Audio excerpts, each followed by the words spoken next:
We're looking for people who will be utterly honest about what we think is the reality, which is that we're going to have some sort of significant revenue increases in a painful way for people who live here. And we're probably going to have to find some way to restructure those pension benefits. And I don't know if they're going to be willing to sit down and do that. Mr. Walsh, you want to address that? Yeah, first of all, under Rahm Emanuel, Chicago ranks near the bottom in terms of economic development when you consider urban cities around the country. He has not done a great job in terms of moving Chicago forward. In this last budget, he kicked the can down the road and didn't include the $550 million that we do have to face when it comes to pensions. You have to keep your commitment, your long-standing commitment to those employees who are existing. You have to continue to give them the benefits that they were promised. But you also have to look at managing those pension systems better.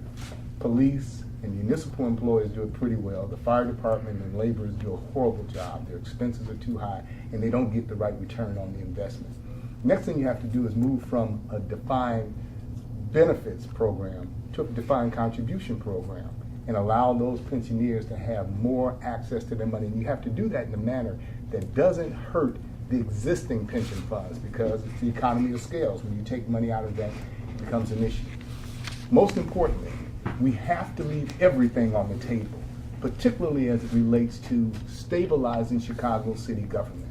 So if it means putting a tax on those people who can afford a tax, then you consider that. If it means putting a tax on the 1%, then you consider that. You don't take that off the table, because we cannot go year after year after year under the same crisis financing that the city of Chicago has experienced. The other thing that we have to do is end the pinstripe patronage. We have to stop feeding the banksters. For example, Chicago has an $8.9 billion budget. $900 million of that is debt service. You have to transition Chicago from a debt-to-fund services revenue and expenditure system into a pay-as-you-go revenue and expenditure system.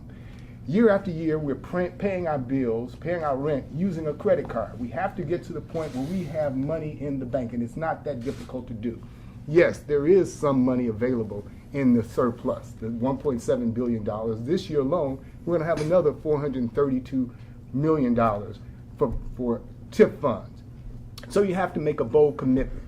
You have to pay down that debt immediately. You have to save money through the process of bidding. You have to enable more contractors to bid on projects that the city has. And the way you do that is you unbundle the contracts and make them smaller.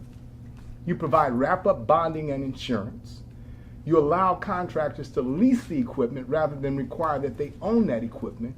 And then finally, you have an access to capital loan so that they can pay for their equipment and their labor. When you do that, you have many more contractors bidding on projects, and the cost will come down. One contractor says, I'll do it for $100,000. Another says, I'll do it for $99,000. Another says, I'll do it for $98,000. Sold to the lowest, most responsive bidder.